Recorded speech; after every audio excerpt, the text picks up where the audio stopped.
Her wicked stepmother and stepsister wanted her beauty erased forever by pouring hot water on her out of jealousy. But as fate would have it, nothing ever goes as planned. So, friends, please like, share, and subscribe before we dive into this shocking and unforgettable story. Nana was the pride of her father, Mr. Kofi, and the apple of his eye. At 17, she was bright, kind-hearted, and beautiful, with deep brown skin that glowed in the sunlight and eyes that sparkled with curiosity. Her father, a successful businessman, adored her, always making sure she never lacked anything. Their home in Accra was full of laughter, warmth, and love. But life has a way of turning joy into sorrow. After the sudden death of Nana's mother when she was just 7, her father remarried a woman named Rita. At first, Rita seemed caring, sweet even, playing the role of the perfect stepmother. She brought along her daughter, Susan, a teenage girl about Nana's age, whose charm and beauty were admired by neighbors. But beneath her soft smile, Rita's heart harbored jealousy and greed, feelings that would soon poison the once happy household.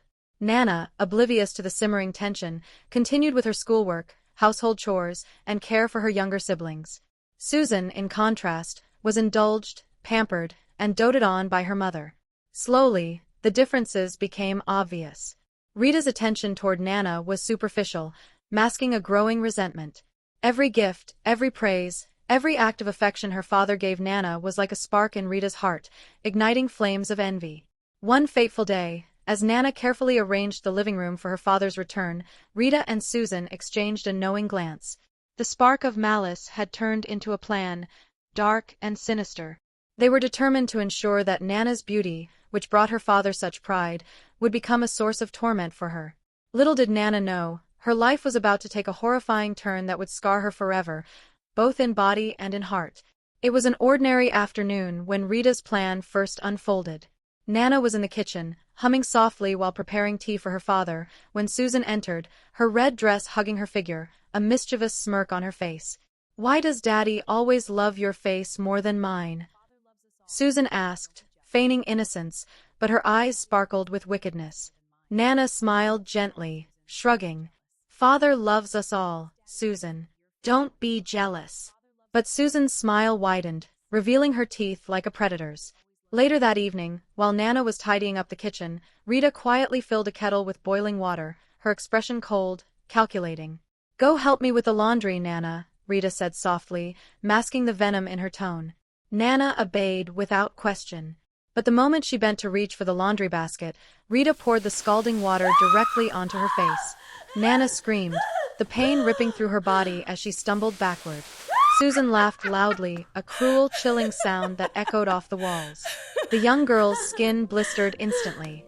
Her cries filled the house, but no one came to her aid. Rita stood by, emotionless, while Susan mocked her, pointing at the burns forming on Nana's face. Panic and terror gripped Nana as she felt the hot liquid searing her skin. In those horrifying moments, she realized her stepmother's love had always been a lie. When Mr. Kofi returned later that evening, Rita played the victim flawlessly. "The kettle exploded," she claimed, tears in her eyes. Nana, in shock and pain, could only nod, unable to speak. Deep down, she knew the truth. Her life had changed forever, and the people she should have trusted most were now her enemies. The next days were unbearable. Nana was confined to her room, her face wrapped in bandages, her heart heavy with despair. Every glance in the mirror reminded her of the cruelty inflicted upon her. Rita continued her torment, ensuring Nana remained isolated, silent, and submissive. School became a nightmare. Friends stared, whispered, and avoided her. Even the teachers treated her differently, uncomfortable around her burns. Susan would visit, smirking, showing off her flawless skin and laughing at Nana's sorrow. Every day, Nana felt herself fading, her confidence stripped away by the cruel hands of her stepmother and stepsister. But Nana had one small solace. Her father still adored her. Though he was unaware of Rita's maliciousness, his love gave her hope, even as she endured endless pain. "I will survive this," she whispered to herself one night, tears streaming down her cheeks. "I may be scarred, but I will rise." That night, as she stared at the ceiling, Nana made a silent vow. She would not allow Rita and Susan to destroy her spirit. Something deep within her ignited, a quiet, burning determination. The story of her suffering was far from over, and little did her tormentors know, the consequences of their cruelty were yet to come. Weeks later, Nana ventured outside for the first time since the attack. Wrapped in a scarf, she hid her burns from the world, walking slowly through the busy streets of Accra. People stared, some with pity, others with curiosity, but Nana ignored them. Her heart felt heavy, yet alive with a fragile hope. She wandered into a small neighborhood market where she met a kind woman named Amma. Amma noticed Nana's trembling hands and tear-stained face. "My dear child, why are you walking alone with such sorrow in your eyes?" she asked gently. Nana explained in quiet, trembling words. Amma's face softened with compassion. "Do not despair. Life has a way of rewarding the brave. Trust me, better days are ahead." For the first time in weeks, Nana felt the warmth of kindness. Amma offered her a place to stay temporarily and even guided her in finding work at a small fabric shop owned by a neighbor. Nana's spirits lifted slightly. She could start anew, away from the cruelty of Rita and Susan. The road to healing would be long, but for the first time, hope glimmered on the horizon. At the shop, Nana's gentle nature and kindness soon won over the customers. She worked tirelessly, arranging fabrics and helping people with care, her burned face hidden beneath scarves. Despite the pain, she smiled softly at anyone who complimented her, feeling a quiet pride in her ability to endure. Meanwhile, back home, Rita and Susan began to notice the absence of Nana. Without her, the house felt different. The servants whispered about Nana's resilience, her courage to keep moving forward despite her injuries. The sight of Nana thriving elsewhere planted seeds of fear and anger in Rita's heart. She realized that cruelty alone could not destroy the spirit of someone truly strong. Nana's heart, scarred but unbroken, began to heal. Each smile she received, each kind word from strangers, became a brick in the foundation of her renewed self. The young girl, once trapped in a prison of pain, was learning that life could still hold beauty beyond suffering. One afternoon, while arranging fabrics in the shop, Nana noticed a tall, handsome man observing her from the doorway. His eyes were kind, and his smile gentle.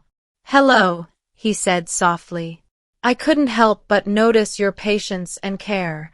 You have a wonderful spirit." Nana's heart skipped a beat. She was cautious, but something about him felt safe. Over the next few weeks, the man, named Kojo, returned to the shop frequently. He never commented on her scars, only on her personality, her diligence, and her kindness. Slowly, Nana felt a connection she hadn't experienced since before the tragedy, a sense of being truly seen and appreciated. As Nana's bond with Kojo deepened, news of her life reached Rita. Furious that Nana was finding happiness without them, Rita plotted again, trying to ruin the young girl's newfound joy. But Nana, now stronger and wiser, anticipated their schemes. Each attempt to harm her was thwarted with courage and cleverness. With the support of Amma and Kojo, Nana realized that she no longer needed to fear Rita and Susan. She had found allies, love, and a way to reclaim her life. The girl who had been burned and betrayed was now standing tall, ready to face the world on her own terms. Rita and Susan's cruelty eventually caught up with them. Neighbors, once silent, began to speak out against their abuse. A community investigation revealed the truth about the boiling water incident. Rita and Susan faced legal consequences, their power over Nana shattered forever. Nana, though scarred, felt a weight lift from her shoulders.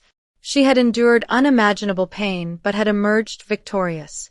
Her resilience inspired everyone around her, showing that strength of character and kindness could never be destroyed by envy or malice.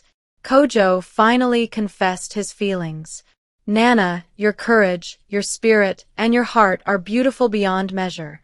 I want to be by your side, always." Nana smiled through tears. She realized that love was not about appearances, but about acceptance and respect. They spent months growing closer, building trust, and planning a future together. Nana's scars became symbols of her strength, a story she could share to inspire others who had suffered. For the first time in years, she felt joy untainted by fear. Years later, Nana had built a life filled with love, respect, and happiness. She opened a small boutique in Accra, employing young girls who had faced similar struggles. Her relationship with Kojo flourished, based on trust, care, and mutual admiration.